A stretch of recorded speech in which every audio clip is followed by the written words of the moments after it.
Hello, students. Great to see you again. This is Rajan Ghai, Company Secretary and your mentors. Today, I have come up with a second video in the same series which we were discussing in last year chapters Money and Banking. In last video, we discussed about some of the key terms along with your money, demand for money, supply for money, functions of money, and terms are high powered money, fiat money, and legal tenders. Now we will be continuing with your next topic, that is money creation by banking system, which is called credit creation, as well as you can say it is deposit creations. So you can uh, say that this money creation is also called deposit creation as well as your credit creation, because we know that credit is called lifeblood of the industry as well as your economy. So that's why banking systems is called is a boon of your economic system, because we know that being an Indian, that each and every person's directly indirectly relates with that bank. Means our bank accounts are there, so saving accounts are there, current accounts are there. So that's why you can say that credit creations create by banking system to help or to just boost up our economy.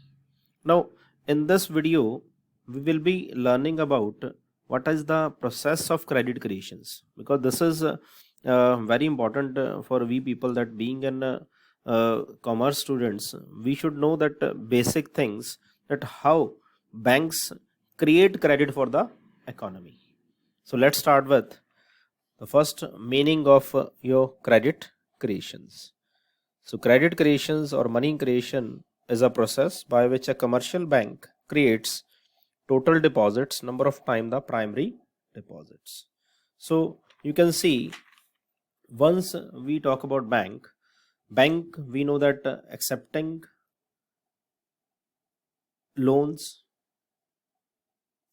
giving loans, accepting deposits.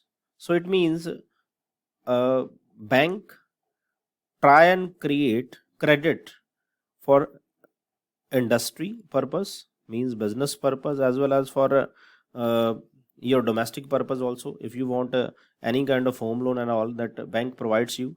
So those credit creations basically depends on basic two assumptions.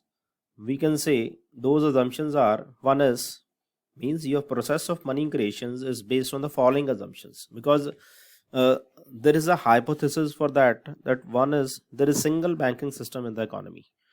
We assume that there is only single banking system prevailing in the economy, that it means banking system creates the credit for the economy. Second assumption is all transactions are routed through banks. Now, in second assumptions, we are assuming that one person or a industrialist or businessman, any person you can say, that person makes payment, does it by writing check. Means we are making any kind of payment, that is only and only by writing check. This we assume that, because to prove this credit creations we have to make some sort of assumptions, because assumptions are called basis of this credit creations. The one who receives payment deposit the same in the deposit account. Means if you are making payment to somebody, so you can say that direct or indirect way, that persons receives that payment, that person comes to bank and deposit the same into deposit account. Once that person needs that money, that person can withdraw the money by writing check. This way assumes that. Now it doesn't mean that once bank receives any kind of deposits and bank can allow or bank will allow the whole amount as a loan. Bank doesn't do that, because there are some terms on that, like CRR, means LRR is there, legal reserve ratio is there. So we can see this is process of money creation by commercial banks. Commercial bank cannot use the total deposit for giving loans, because RBI is there, central bank is there. So RBI doesn't allow any commercial bank to use all the money, to use all total deposit for giving loans, because there may be any kind of emergency arise. So it is legally compulsory for the banks to keep a certain minimum fraction of net total demand and time deposit as a legal reserves. We understand about demand deposits in last video. Net total demand and time deposit as a legal reserves. It means every commercial bank has to keep certain minimum amount, certain minimum fraction of net total demand. Total demand is called your saving bank account, means all the deposits received by the bank, saving as well as current and whatever bank is receiving. And time deposit is called FD. So once we make total of all the money held by bank, that some portion of that money, means as a legal reserve ratio or as a CRR, cash reserve ratio, bank has to keep with RBI. Means you can take one example. Let's say bank is having rupees 10,000 on a particular day. It doesn't mean that bank can issue that full 10,000 rupees as a loan. Bank can give that loans to industry. No.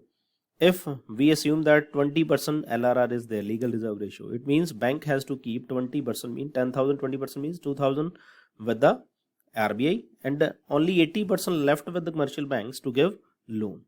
So LRR is called minimum reserve that a commercial bank must maintain as per the instruction of the central bank.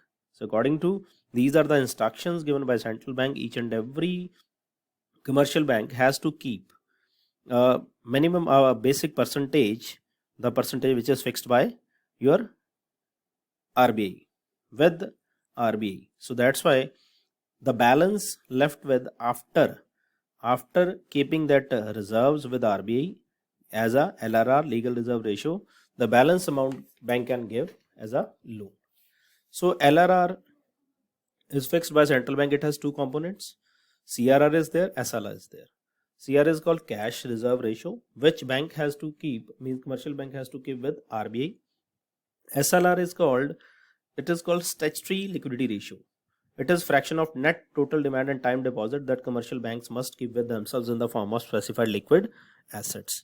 It means the same amount, same word is there. This is net total demand and time deposit. Net total demand and time deposit means your total net total demand and time deposit that commercial bank must keep with themselves. Themselves means bank has to keep this SLR, statutory liquidity ratio, means percentage of that SLR on the basis of net total demand and time deposits with themselves in the form of specified liquid assets.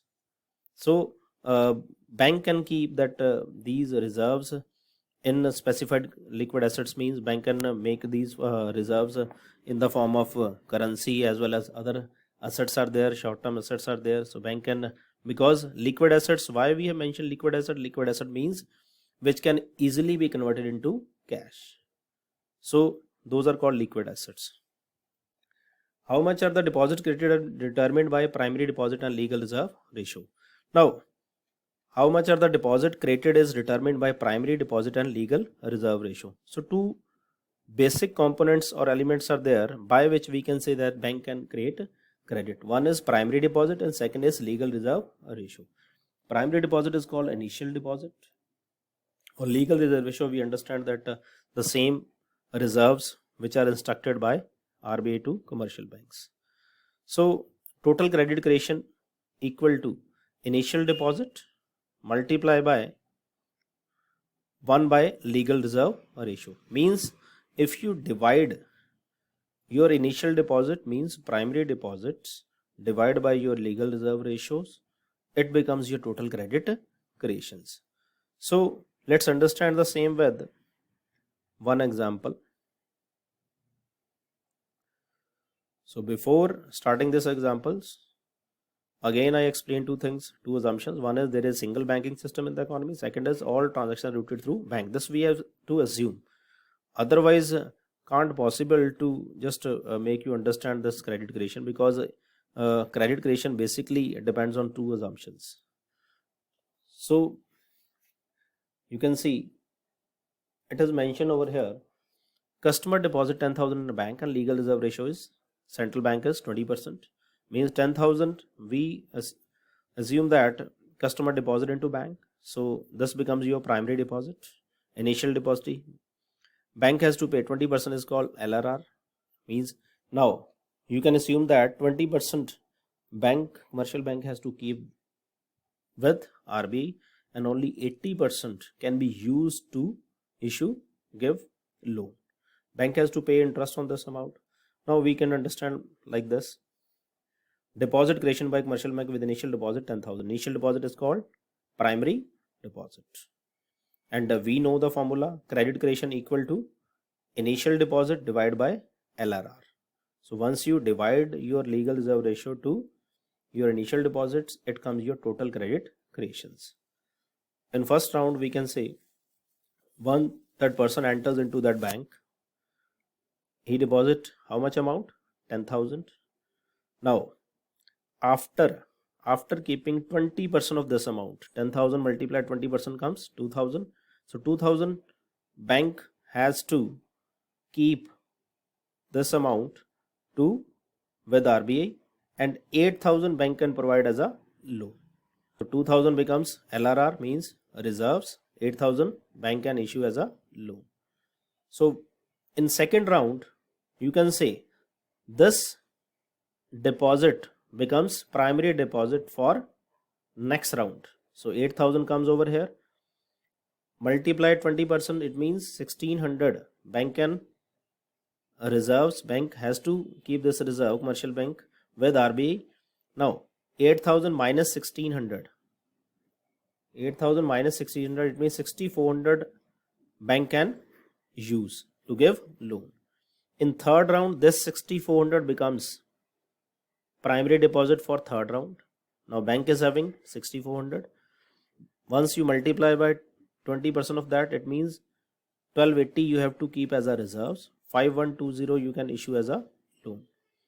Once you make total of all this process, means total deposits, now you are having 50,000. Loans you can give 40,000.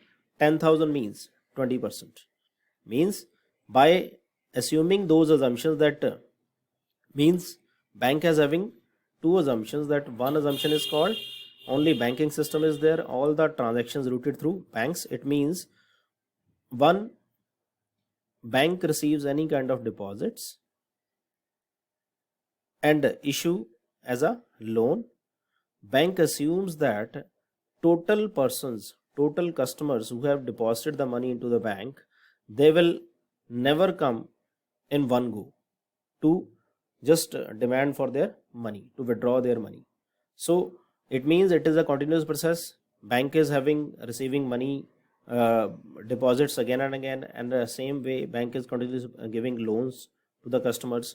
So that's why total deposits come 50,000, and 20%, 10,000, after keeping that reserves with us RBI, bank can give loan of 40,000. So how could you calculate the total deposit 50,000? I told you earlier that there is a formula, initial deposit into 1 divided by LRR. So your legal reserve ratio is 0.2, means 20%. 10,000 divided by 20%, it comes 50,000. So 50,000 becomes your total deposits. So how many times the total deposit would be of initial deposit determined by LRR? The multiple called the money multiplier or deposit this is called your money multiplier. Money multiplier equal to 1 by legal reserve ratio. So you can say two things are there after understanding this. There is a direct relationship between money multiplier and total credit creation. Means if your money multiplier increases, automatically your credit creation increases, or vice versa. And there is indirect relation between legal reserve ratio and credit creation. So credit creation is inversely related to legal reserve ratio. Higher the legal ratio, lesser will be the credit creation by commercial bank system, and vice versa. It means if your LRR is higher, it means if LRR is higher, so commercial bank has to keep the more reserves with the RBI, so it becomes less for commercial bank to give as a loan. Thank you.